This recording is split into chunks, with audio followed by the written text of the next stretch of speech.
A good night to you and a good morning to me. My name is Nibs. I am your vampire storyteller for this week. Today, I have 4 scary stories, all in the subject of creepy parking lot encounters. I hope you enjoyed them.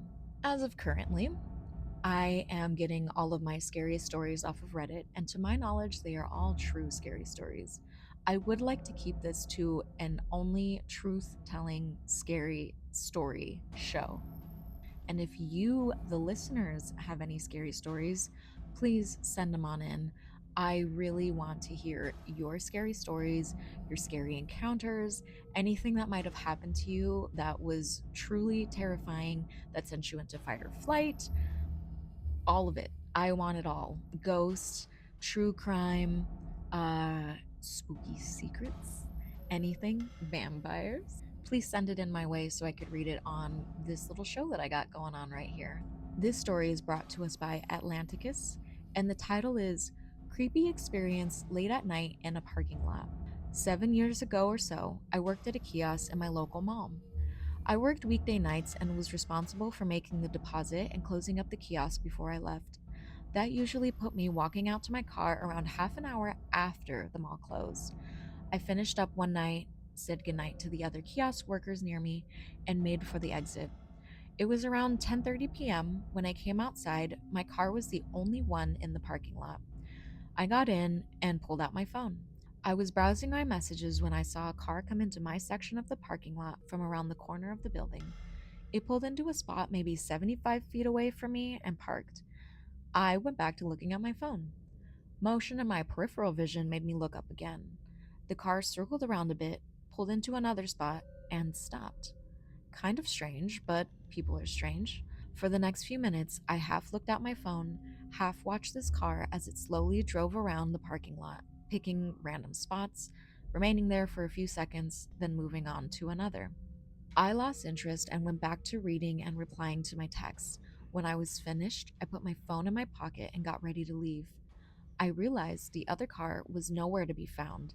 I looked in front of me, to the right, to the left, even in my rear mirror, and I saw nothing. I was surprised because I didn't see it leave. Suddenly, my eye catches movement to the right. I realize it's the car pulling into the spot next to me. It came from behind with its headlights off. The entire time it was driving around. Before, its headlights were on and it was reasonably far away. It startled me, and I immediately got a bad feeling, a sort of fight or flight response. I quickly locked my door, threw the car in drive, and gunned it forward. I looked in the rearview mirror as I drove away, and the car just sat there in the spot next to the one I had been in, headlights off, idling. I have no idea what the person or people in the car wanted. It could have been innocent, but their strange behavior and the fact they approached my car with the headlights off as if they didn't want me to see them was concerning.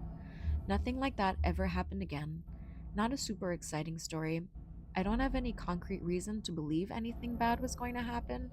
It just felt wrong. Anyway, I thought I'd share one of my creepiest encounters thus far. I'm not gonna lie, it sounds like kind of a trafficking situation. I could be just speculating, but I think this is what my tummy's telling me. I think that they were watching you to see if you were watching them. And if you were watching them, they weren't going to try anything, which is why I think once you weren't paying attention, they were able to get so close to you and figure this might be the move. But I am very happy that the motion in your peripheral vision kind of woke you back up to reality and you were able to get away safely. And I hope this never happens to you again because that is scary. This next story is brought to us by username ConfusedThing15, and the title of it is Creepy Encounter in a Parking Lot. Let me start by saying English is not my first language, and I don't post on Reddit often and on mobile, so formatting might be off. But I've been reading posts here all day, and I felt like sharing one encounter I had that was just very uncomfortable. It was a few years ago, so I, female, was in my early 20s, and I was with my family getting groceries water, drinks specifically, as the shop was exclusive for that. We had just gotten a new car, and the settings were not all adjusted yet. We still had the children's security thingy that prevents people in the back seats from opening the doors still on. The child's lock was still on. Well, it was a standard shopping endeavor, so I decided to stay in the car and listen to music while my family was buying water. I falsely assumed that because I couldn't open the car door, the front was locked for sure, I was sitting in the back seat, no one else could either. Boy oh boy, was I wrong. I remember seeing a woman speeding towards our car and tried to remain calm myself by thinking maybe she just saw something behind the car. That was until she ripped the door open and tried to pull me out of the car. And when that didn't work because I still had my safety belt on, she tried to get in instead. All the while, she was talking in a language I could not understand. At that point, I was panicking because my false sense of safety was gone and I was struggling with some woman I didn't understand and trying to prevent her from getting into our car. I remember trying to call my mom at the same time and telling her to get the hell back to the car because I needed their help. I could not explain given the situation and still being focused on not letting that woman into our car, and something told my mother that I was not joking. Well, my father decided it wasn't worth rushing back and calmly finished his purchase because he thought I was just being dramatic. He was prone to saying that whenever my mental illness came through and probably just thought it was me being dramatic because of my anxiety disorder. But luckily, they eventually got to me, and only when my father appeared and pulled that woman back did she calm down and quickly went away. I was shaking uncontrollably at this point, hyperventilating and sobbing, but I remember noticing her calmly walking towards a man who was standing near the exit of the store, just watching, not doing anything. And when she reached him, they just calmly walked off. Through my panic attack, I heard my parents arguing because my mother had told my father she thought I was being serious and he had put it off. To this day, I do not know what to make of that encounter. I just know that I am still getting anxious when I have to wait alone in the car. I tried to rationalize it somehow, and the best I could come up with was this. During that time, a lot of refugees had arrived, and there may have been a housing place near the store. I don't know. So I thought maybe she was traumatized, had PTSD, and that got triggered by something, and that was her response. She also had some strange blisters on her hands that I thought may have been injuries but looked more like a skin infection. That idea would also work with her overall appearance and her speaking a different language. But the fact that she instantly backed off and calmed down when my father got there after pulling her away, and that man just watching still doesn't make sense to me. Also, that is just an uneducated guess. Yeah, the man watching everything go down is my red flag. To me, it doesn't sound like she had PTSD or anything like that because it was a man that was just watching her, that was letting her go PTSD on a random car. That doesn't sound very safe unless this man wanted her to get arrested. But I don't think that that's the case. I'm glad that your mom had your back and realized the gravity of the situation. I'm sorry that your dad just thought you were being dramatic. Sounds like a dad response, honestly. I'm glad you made it out of there safely, and I hope this never happens to you again. And maybe don't wait alone in the car, and if you do, lock the doors. This story comes to us from username purebad7688, and they write, I, female 26, was around 18 years old at the time of this encounter. I still think about it frequently when I'm out late by myself, and it's made a huge impact on the way I act in public spaces, alone and or with my children. I was heading to my best friend's house. We were stoners then, so she had asked me to get Relos, cigar wraps, from the gas station. I already had to get gas, so I decided to stop at a gas station about 2 blocks from her neighborhood. I had never felt unsafe there. It was your typical suburban neighborhood with nosy neighbors and kids playing outside often. It was late, around 9 p.m., and I pulled up to the gas pumps. The gas station was small, but the parking lot was rather large. The pumps and the station were further away from each other than you would expect them to be. The lot was lit up, and there was nothing eerie about it. There were about 6 cars parked out in front and a handful of people inside. After pumping gas, I made my way in and got what I needed. As I headed out, I realized everyone was just gone. There wasn't a soul in sight except for the worker behind the cash register. I found it unsettling because the road in front of the station was a main road and often busy. Nonetheless, I headed back to my car and then I heard it. Pitter, patter, as if someone was running, and I remember thinking to myself, who the hell is jogging this late at night? I turned into the direction of the noise. Fight or flight kicked in immediately. A tall, lanky man dressed in a flannel and dark pants sprinting right at me. His hair was dark and he was so pale that his skin seemed gray. Before I could think or mutter, my feet were already moving. I didn't look back. I just hauled ass and reached for my handle, and just like a horror film, my doors were locked. I had a shitbox of a car, and the only way to unlock it was to insert the key. The fear washed over me as I fiddled to get that goddamn key into the lock. I looked up for a split second to see that he was a foot away from the passenger side door, gearing to round the front of my car to where I stood at the driver's side. I dropped my things and reached for the pump. I could have ran, but fight kicked into overdrive. I was going to use that pump as a military flail to his skull. Honestly, good on you. As he reached to the front of my car, he stopped mid stance as if the world just froze. One arm in the air, one arm to his side, one leg lifted, and the other on the ground. A car had turned into the lot.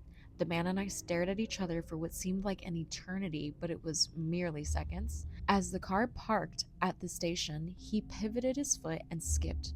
I don't mean that metaphorically.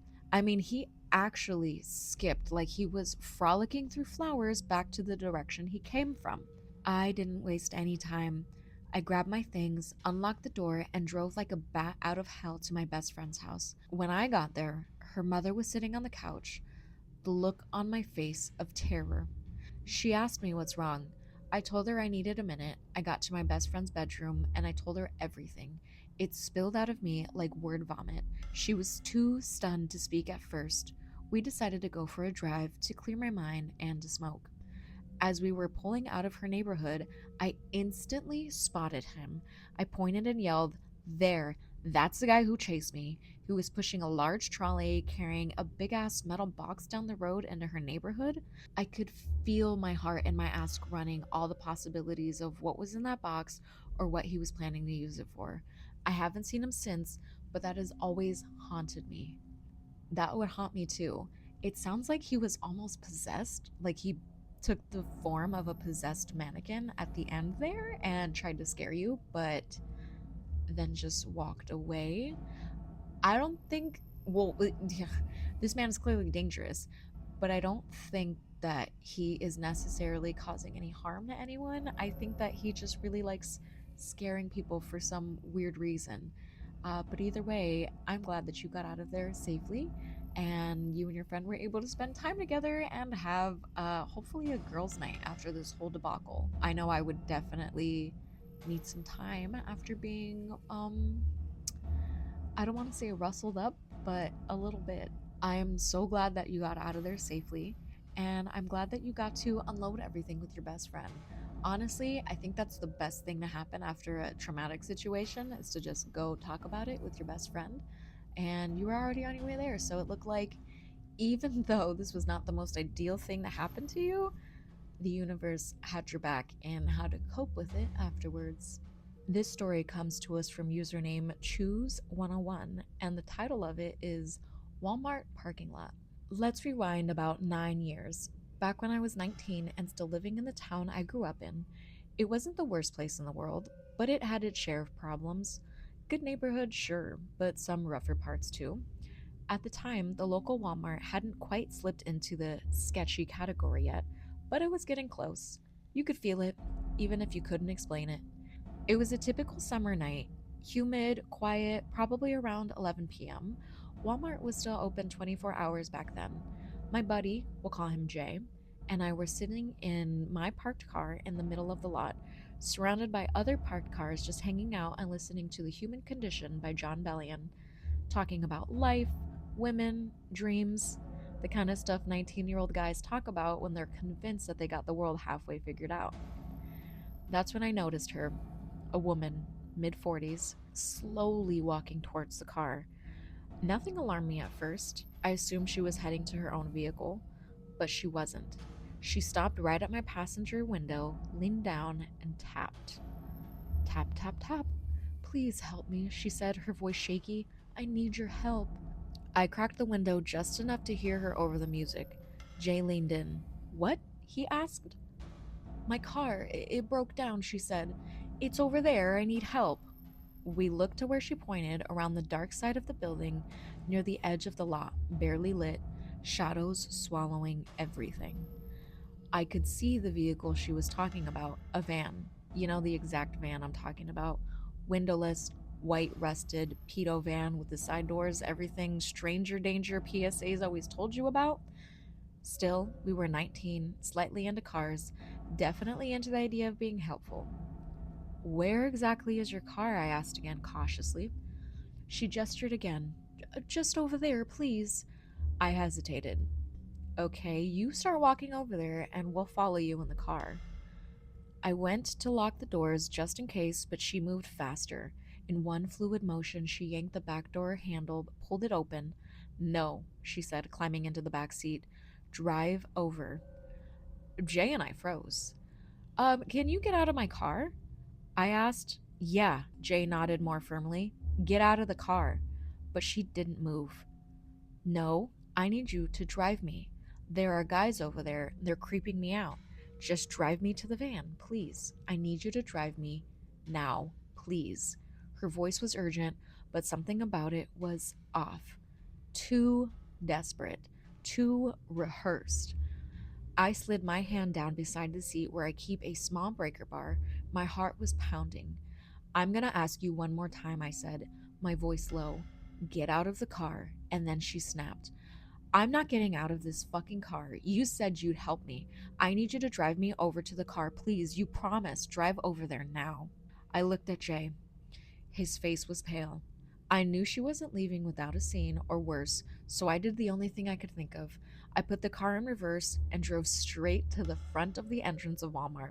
People were still going in and out, bright lights, cameras, safety. She leaned forward. This isn't where I told you to go. Drive to my van. Drive to the van. That slip. Our van. That's when I was done. I threw the car and parked, grabbed the breaker bar, jumped out of the car, and screamed, Get the F out of my car now. She flinched, looked around. Dozens of eyes were suddenly on us. Without another word, she bolted, ran towards the van. The side door slid open before she got there. She jumped in. The van peeled out like a hot bat out of hell. To this day, I don't know what her endgame was, but I know it wasn't good. I was lucky. We were lucky. And now, I conceal carry. That's a story for another time, but let's just say I never want to be that unprepared again. If you could please email that in so I can tell it on the next story time, that would be greatly appreciated. Yeah, all of this screams danger. The fact that she was trying to lure you, the fact that she got into your car without permission, and then the fact that the van door opened up tells me that there was 1000% somebody inside of that van waiting for you guys to pull up to the van. You trusted your instincts, you were smart, and you were not nice about it, which I appreciate. I think the moment of genius here is driving to the entrance of the Walmart parking lot. If anyone is ever in that like same type of danger, go where there are people, go where there are cameras. That is safety. Just like our writer wrote down here, and it worked. The strange woman, got out of the car and left them without incident.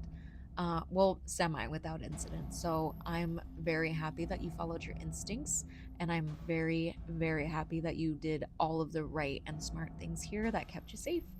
Thank you so much for listening to these stories that I had to share with you tonight. If you have anything that reminds you of any of the stories that I mentioned today, please, please, please send them in. I would love to read your scary true stories. And they don't have to be about parking lots either, they could be about anything scary: true crime, ghosts, anything supernatural, anything scary. If something sent you into fight or flight mode, I want to know about it. please email it to me so I can read it on the next episode. I want to thank you all again for listening. I hope you all have a wonderful night. I hope I scared some of you.